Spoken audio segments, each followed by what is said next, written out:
What's up, everybody? You're very welcome along to this week's Anfield Agenda One Football News Show. What happens here is I take the best transfer stories from the One Football app and bring them to you guys and see what you think. Don't forget to download the One Football app from the link in the description below. It is entirely free and it is the best football app out there, bar none. It gives you everything: fixtures, analysis, transfer content, video content, augmented reality feature if you're lucky enough to be an iPhone user, and lots of new cool stuff that's going to be rolled out over the coming months as well. I know that you've heard of One Football. I know that you've seen them before. They're good. They sponsor a lot of football channels such as yourselves, and they really do help the football community here on YouTube. So as always, lots of love to the guys at One Football, and you can find the link to download the app entirely free in the description of the stream below. Right, so on to our first story of the day, ladies and gentlemen, and this one involves Saul of Atletico Madrid and Liverpool. And the article says that Liverpool and Atletico are 9 million apart in the valuation of the former Rayo Vallecano midfielder. Now, what do we know about this scenario? Well, here's what I know. Saul, 26 years of age, and he's almost bulletproof with regards to injuries. He's only missed somewhere in around 18 games during his entire career. He's very reliable, very well versed, and a very good player. But the big problem lies that, in all likelihood, it seems as though there's going to be a bit of an exchange done between Barcelona and Atletico de Madrid that's going to see Saul going to Barcelona and Antoine Griezmann possibly returning back to Atleti, because Diego Simeone apparently wants him back at the club. I don't know how the Atleti fans would feel about this one, but it does do a couple of things. One, it gives Barcelona a midfielder and it saves them a lot of money, because it's rumoured that around 12 million euro in wages would be saved if they can get Saul in and move Antoine Griezmann in the other direction. And we know that Barcelona need to save a lot of money at the minute. There's also talk around their agreement for Messi and his new deal that's going to be, I think, 5 years, but he'll actually play there for 2, and then they'll continue to pay him for another 3 as he goes off into the sunset and goes somewhere like MLS or something like that. So yeah, look, it's not the absolute end of the Saul stuff to Liverpool, but it does look increasingly like he will end up at Barcelona. I did reach out to my friend in Spain who's, very well versed on all things Spanish football related, and that seems to be the main story over there, is that it does look like that deal will take place. From my understanding, Antoine Griezmann, I think he's in Ibiza right now on his holidays after the Euros, so watch this space. But unfortunately it does look like this could well be another midfielder that we see Liverpool missing out on, or at least one that we can cross off the potential list for the transfer window. It's no secret that the midfield position isn't the priority for the window. I believe this will be something that will happen towards the end of the window. It seems that an attacking wide player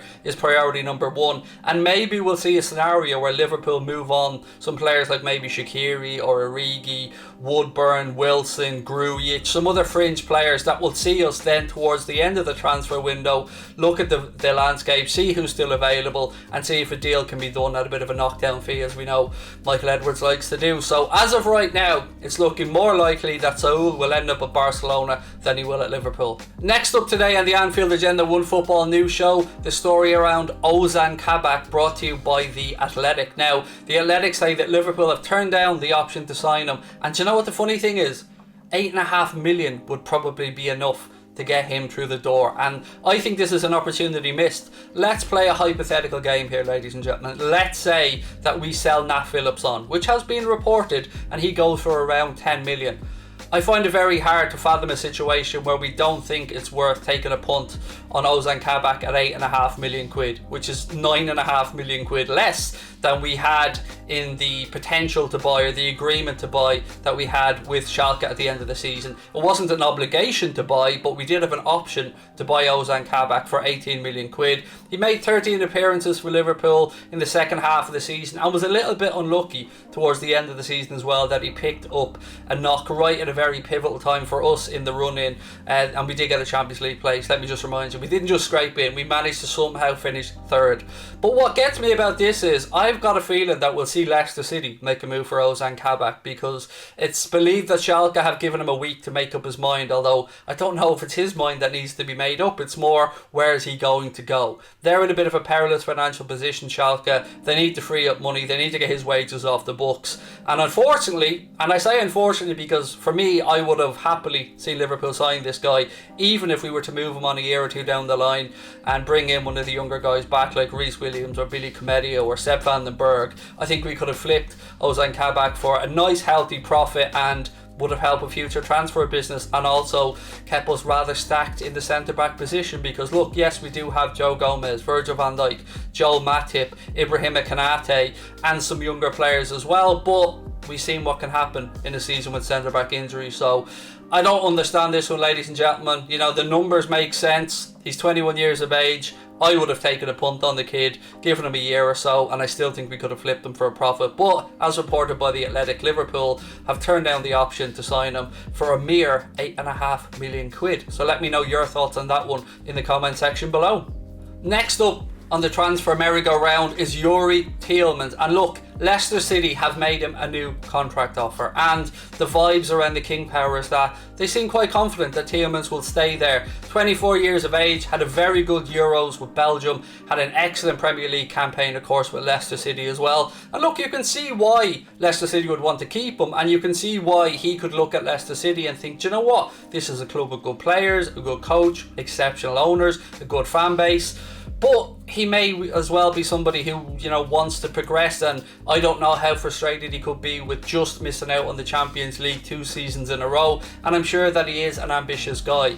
Do I see Liverpool making a move for him? I've always questioned the amount of money that it would take. When you're doing a Premier League club, the Premier League club transfer, you usually pay a premium, and that's before we even take into account Leicester City, who are very, very good at negotiation when it comes to transfer fees. They bring in a lot of money for their players. We've seen that with Maguire. They've got their own kind of Michael Edwards there. They can bring in quite cheap and sell quite high. So I feel we'll probably look abroad for a midfield option, and again, like I said earlier on in the video, I think the midfield option will be one that we look at towards the end of the window. But would I have had Youri Tielemans at Liverpool? Yes, I certainly would have. But you know, 60 to 65 million, we know with the owners that we have and the situation that we are right now, that's probably rather unlikely. So I don't know if he'll sign that new contract at Leicester. We do know he's on holidays right now. Leicester have put the contract offer to him, and I suppose it remains to be seen whether other interest comes in from, or whether he'll sign on the dotted line and commit his future at the King Power. But either way,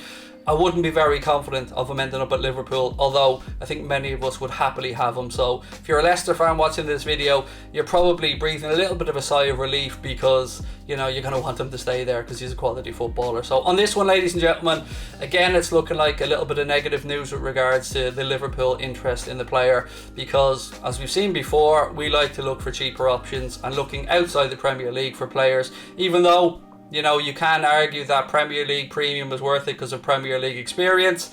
In this scenario, I don't see it's one that Liverpool are going to get Youri Tielemans through the door. So another one in the unfortunately not going to happen pile, it looks like. Well, at least as we stand right now, it looks that way. Right, ladies and gentlemen, now I want to talk about an article that links us to a midfielder who I would swim to Italy to bring to Liverpool if I had the chance to, and that is Niccolò Barella of Inter Milan. This article suggests that Liverpool are readying a 70 million quid offer for the Inter Milan player, and look, I'd love to believe that this is true, because he would be exquisite. He would be a perfect fit in our midfield. We've seen what he's done at the Euros with Italy, you know, helped them onto lifting that trophy. And Inter Milan aren't in the same financial mess that they were a while ago. They did sell Hakimi to PSG, which has brought in some much needed funds for them. And you know, with Romelu Lukaku committing his future there as well, I get the feeling that they will do everything that they can keep hold of Niccolò Barella. But I would have the guy, no doubt about it, and I think a lot of you guys as well. So you know, a big part of me hopes that this is true, and hopes that we see an announcement over the coming weeks ahead that said Liverpool are going to test Inter Milan's resolve with an offer for the guy. You know, very good footballer, again, perfect age profile, very well proven at the top level as well. Somebody who I enjoy watching, I really do. I think, you know, we talk about Pedri at times at Barcelona, another great talent. We talk about Jude Bellingham at Borussia Dortmund, you know, the first triple choo we've ever given here on the channel. I think, you know, he's somebody who I'd love to see at Liverpool as well. But Barella, Yeah, look, they're going to try and keep him at Inter. I believe he will stay in Italy. He strikes me as the type of player who will probably stay in Italy for at least a few more years. And we can all, unfortunately, look at Inter Milan with a little bit of jealousy because they have a very, very fine footballer. But let's wait and see. This article suggests a 70 million quid offer is being prepared by Liverpool. I hope it is, but I doubt it is. So let me know your thoughts on it in the comment section below. But for me, I think it's just more wishful thinking than reality. And again, I apologise if this one seems a bit negative, but I'm always trying to be honest with you guys, in my opinion, around our transfer business. The last article of the day, ladies and gentlemen, revolves around Daniel Malen, currently of PSV Eindhoven and the Dutch national team. Now, look, it looks like he's probably going to end up at Borussia Dortmund. Reasoning why? Well, because that's what Mino Raiola likes to do with his players. He likes to sell them to clubs and then move them on in a couple of years. And Dortmund are a club that have a track record of being a very good shortstop destination for players who are looking to prove themselves in the likes of the Champions League and then move on to, without being disrespectful to Dortmund here, to bigger and better things at Europe's really, really elite clubs. Now, that might sound very harsh because, of course, Borussia Dortmund are a fantastic football club, but that is their business model, and that has been their business model. A lot of clubs, it seems, are a bit worried about doing business with Mino Raiola over his players. You know, sometimes it's said that he's a bit of a headache for clubs to deal with and that he can drive a very hard bargain and he can be a bit of a destabilising force. But he has a good track record with Borussia Dortmund. Now, it does look like they're still a little bit short of their valuation of what PSV Eindhoven want for Daniel Malen. I think they're about €5 million away. But for me, as much as we've seen Liverpool linked with Malen, I've always been a bit worried about the Mino Raiola side of it because, for the reasons that I've just explained, really. So do I think he'll end up at Borussia Dortmund? Yes, I think he'll stay there for a couple of seasons. He was once a youth player at Arsenal, then he moved over to play for PSV Eindhoven, has done very well there, and you know, after the Euros, bit of a bit part player for the Netherlands in the Euros, but you can see why we would have been linked with him, you can see why we would have been tracking him, but we also have known for a while that it was the number one choice of Borussia Dortmund to replace Jadon Sancho by going and getting Daniel Malen. So this seems to have been a bit of a bad news video, but again, I'm just trying to be realistic and honest with you guys. Regular viewers of Anfield Agenda will know I've been saying this for a few weeks now, that I always did expect he'd end up at Borussia Dortmund, and while the ink hasn't been signed on the contract yet, it is looking increasingly likely that another name from the attacking list may well have to go in the bin, and that Daniel Malen could very soon become a signing for Borussia Dortmund, and Mino Raiola will most likely move him on in a couple of seasons elsewhere.